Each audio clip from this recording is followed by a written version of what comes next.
Good morning students.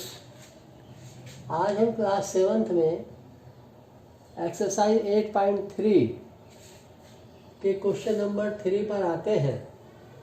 पढ़ते हैं question. The population of a city decreased from 25,000 to 24,500। कहीं increase होता है, कहीं डिक्रीज होता है, जैसे लॉस और profit. Increase means profit, decrease means loss. तो उसकी पॉपुलेशन में लॉस हो गया और 25,000 से यानी 24,500। इट मीन्स कितना लॉस हो गया? इसमें से इसे मान सकते 500 का लॉस हो गया पॉपुलेशन में। Find the percentage decrease. तो डिक्रीज की परसेंटेज निकालनी है। जैसे लॉस परसेंट या प्रॉफिट परसेंट आपने निकाली थी, सेम वही मेथड से इसमें इंक्रीज और डिक्रीज का परसेंटेज निकालनी है। तो देखिए सॉल्यूशन 3 का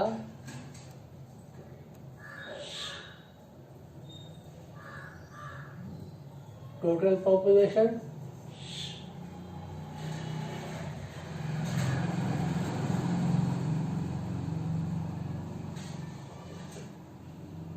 ऑफ ए सिटी में, सिटी शॉर्ट कर दे, 25,000 और ये आफ्टर डिक्रीज है ना, डिक्रीज होकर इतनी हो गई। After decrease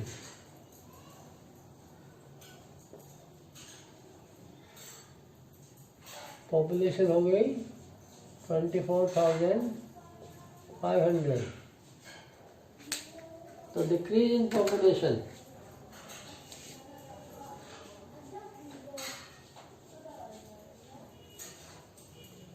decrease in population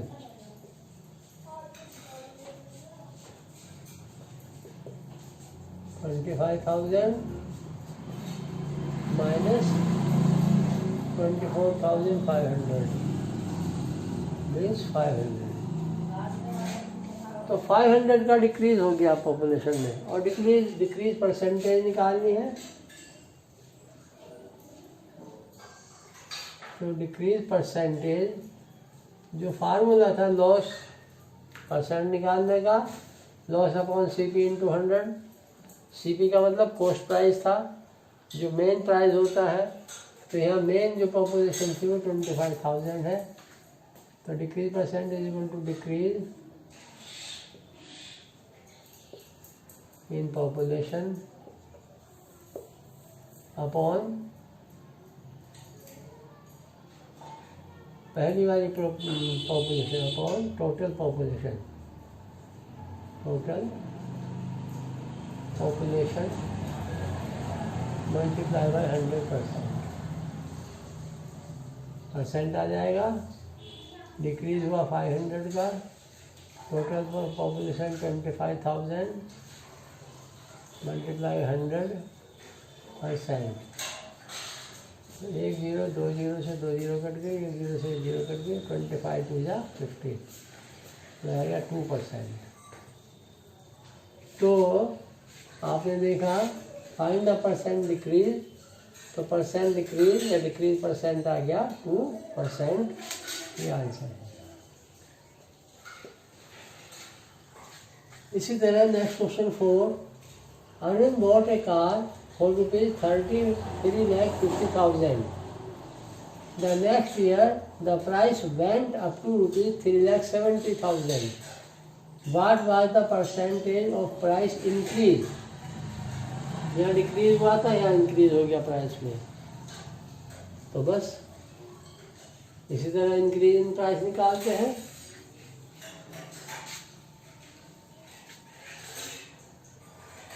चलिए करते हैं 4th का solution.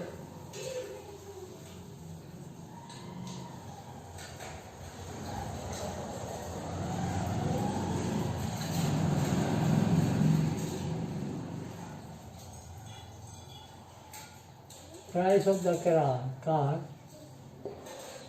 price of the car rupees 3,50,000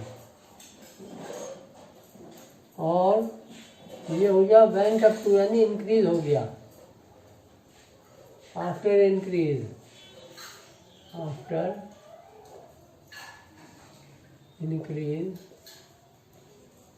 price rupees 3,70,000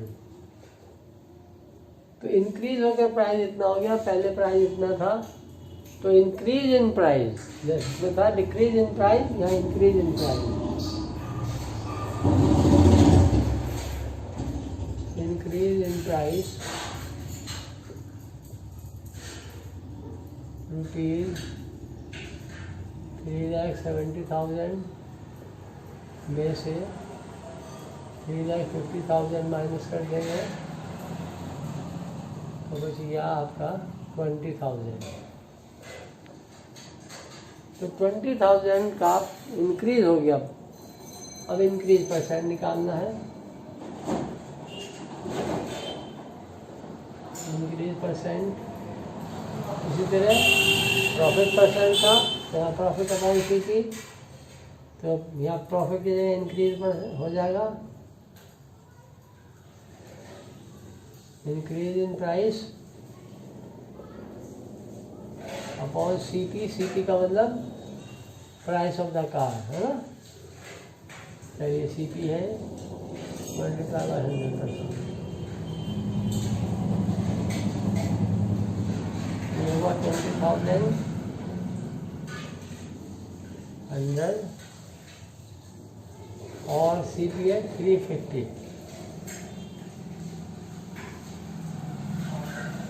simplify करना है, 1 2 3 4 0 है, 1 2 3 4 0। अब 35 5 से डिवाइड हो जाएगा, 5 20 जा, 5 7 जा, तो 2 into 20 upon 7, it means 40 upon 7%। 40 upon 7 को अगर हम नेक्स्ट नंबर में बनाएं 7 5 35, देखिए डेसिमल में तो ये नहीं बना सकते, कम्प्लीटली डिवाइड नहीं होगा क्योंकि डिवीजन 7 है और 7 से कभी कंप्लीट डिवाइड नहीं होता, उसको नेक्स्ट नंबर में ही डाल सकते हैं। 5 होल 5 अपॉन 7%, यह आपका आंसर। ठीक है, इसी तरह से नेक्स्ट क्वेश्चन पढ़ते हैं। I buy a TV for rupees 10,000, मैंने एक टीवी 10,000 रुपीज़ में ख़रीदा and sell it at a profit of 20%, और उसको जो बेचा उस पर 20% का मैंने प्रॉफिट लिया, तो how much money do I get for it, तो मैंने इसके लिए कितना मनी ली, तो यानी ये जो सीपी है इसका 20% प्रॉफिट निकाल लेंगे और वो उसमें ऐड कर देंगे। देखते हैं,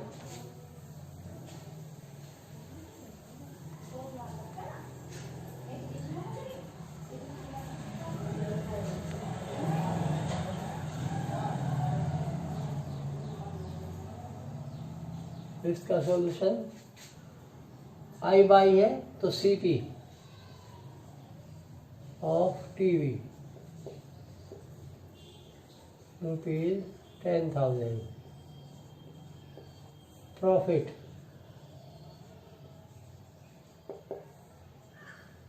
%20। तो अब 20% ऑफ 10,000, ये तो प्रॉफिट निकालना, 20/100 ये आपने निकाला था, परसेंट की जगह 100 आ जाता है डिवाइड में, ऑफ की जगह मल्टीप्लाई 10,000, 1 2 0 से 2 0 कट गई, और 20 और 200 की मल्टीप्लाई, 20 और 100 की मल्टीप्लाई हो गई 2000। तो प्रॉफिट हो गया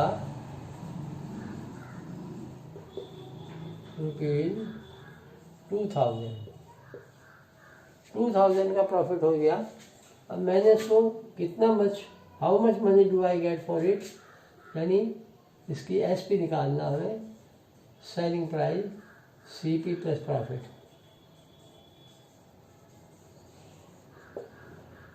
सीपी था 10,000 और प्रॉफिट हुआ 2000, टोटल मिलकर हो गया 12,000। तो आई गॉट, आंसर लिख सकते हैं, आई गॉट ₹12,000 फॉर इट। मैंने इसके लिए 12,000 रुपीज़ गॉट किए हैं, प्राप्त किए हैं। ठीक है। Next question, Juhi sells a washing machine for ₹13,500. She loses 20% in the bargain. यहाँ प्रॉफिट हुआ था, यहाँ लॉस हो गया 20% का, लेकिन ये सेल किया उसने, इतने की सेल की है, और इतने की सेल करने पर 20% का लॉस हो जाता है। What was the price at which she bought it, यानी सीपी फाइंड करना है। ये एसपी है, तो देखिए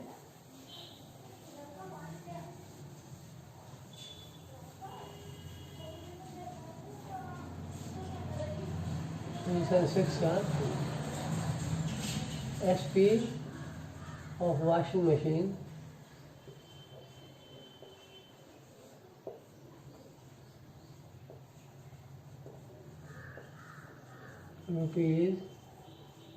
₹13,500 और लॉस 20% का। सीपी हमें फाइंड करना है। तो देखिए, अगर ये जो भी कुछ डिपेंड करता है सब सीपी पर डिपेंड करता है, एसपी पर डिपेंड नहीं करता। लॉस परसेंट या प्रॉफिट परसेंट जो था वो सीपी पर ही डिपेंड करता था, क्योंकि सीपी ही डिनोमिनेटर में आता है। सीपी हमें फाइंड करना है, तो इसको लेट कर लेते हैं। Let CP of washing machine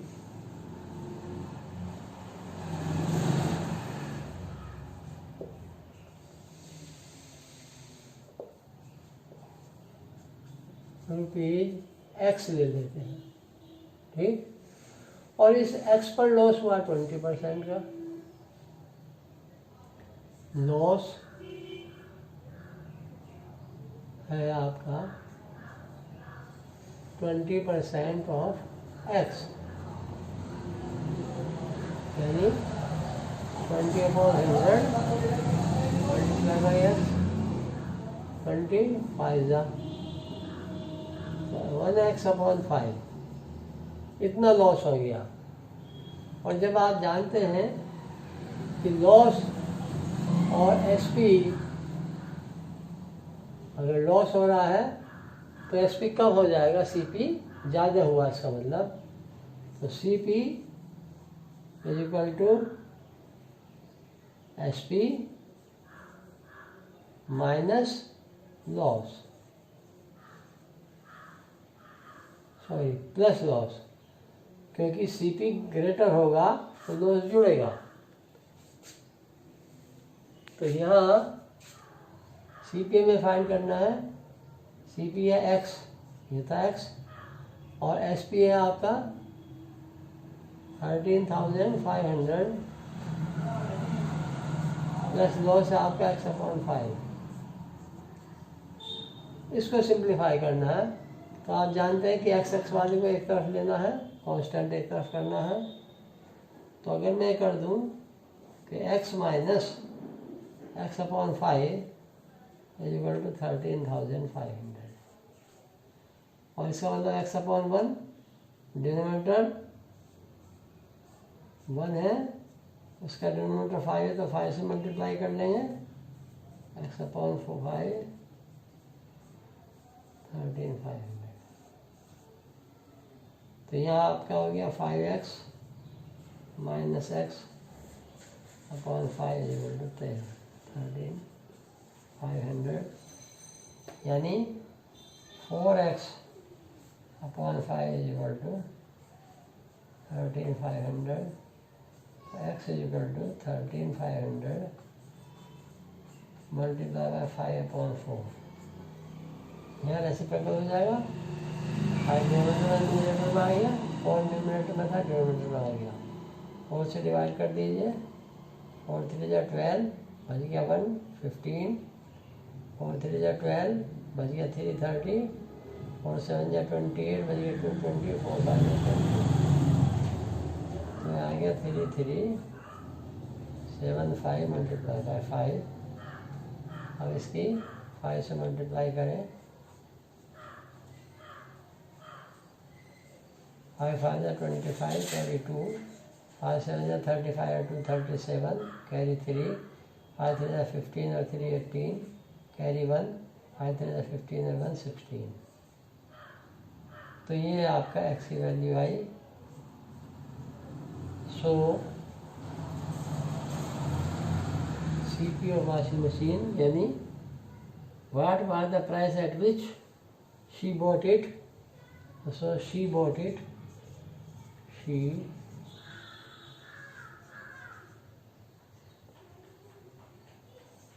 bought it for rupees 16,875। तो उसने इतने रुपए की ये खरीदी थी, तब इतने रुपए का लॉस हुआ, इतने परसेंट लॉस 13,500 में सेल करने पर। ठीक है, आगे करते हैं। नेक्स्ट क्वेश्चन है 7।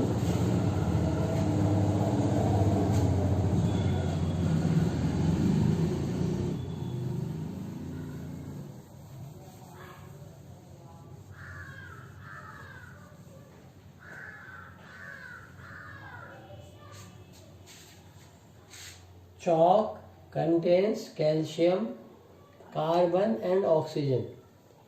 चौक स्टिक जिससे हम ब्लैक बोर्ड पर लिखते हैं, इसमें कैल्शियम होता है, कार्बन होता है और ऑक्सीजन होता है। इन तीन चीज़ से मिलकर ये चौक स्टिक बनती है। इन द रेशो 10:3:12 इनकी भी रेशो होती है, मेरा कितना कैल्शियम होगा, कितना कार्बन होगा, कितना ऑक्सीजन होगा।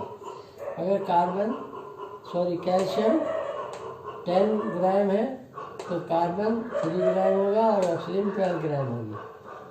ये किलो में है तो सब किलो में होगी, ये ग्राम है तो ग्राम है, ये मिलीग्राम है तो मिलीग्राम है, सेंटीग्राम है तो सेंटीग्राम है। Find the percentage of carbon in chalk.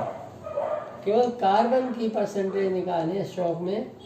अगर हमें तीनों की निकालनी होती तो आपने सबसे पहले इसमें क्वेश्चन में 3% निकाली थी, first part %, second part %, third part % निकाली थी। 2 क्या निकाला, फर्स्ट पार्ट %, सेकंड पार्ट %। यहाँ तीनों की नहीं निकालनी है, बल्कि केवल कार्बन की निकालनी है। कार्बन किस नंबर पर है, सेकंड नंबर पर है, तो जिसका परसेंटेज निकालनी होते हैं उसी के अपॉन टोटल होता है। तो टोटल लिखे पहले, total sum of the percentage है ना, सम ऑफ द रेशो। इनकी रेशो है ratio of calcium, carbon and oxygen.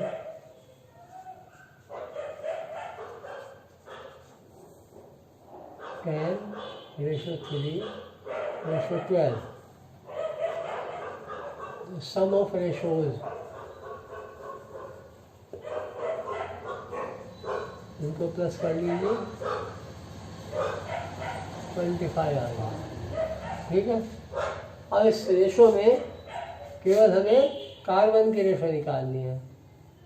तो carbon equal to part of carbon percentage 3/25 multiply by 100%।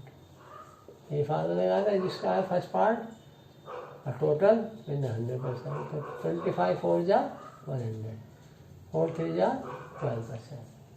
तो कार्बन जो है इसमें 12% होगा। ठीक है, 3 रेशो है तो इसका जो परसेंटेज बनी वो 12%।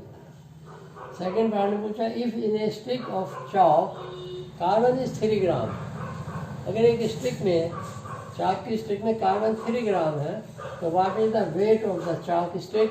तो चॉक स्टिक का वेट कितना होगा। तो जो सारी रेशो है वही चॉक स्टिक का वेट हो जाएगा। चलिए second part, ratio of calcium carbon and oxygen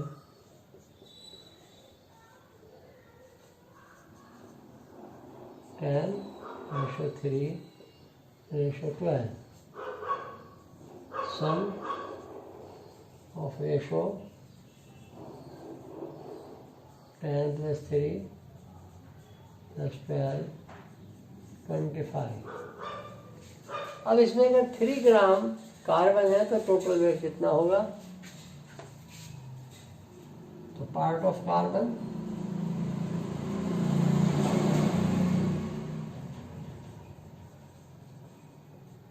gram, weight of stick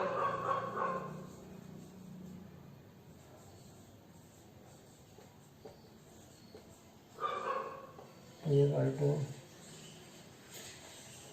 25/3 multiply by 3 gram. Carbon 3 ग्राम है तो 25 ग्राम में 3 है तो 3 से 3 कट गया तो वेट ऑफ कार्बन आ गया 25 ग्राम। तो वेट ऑफ स्टिक 25 इसका आंसर होता है। ठीक है, आगे फिर बताएंगे।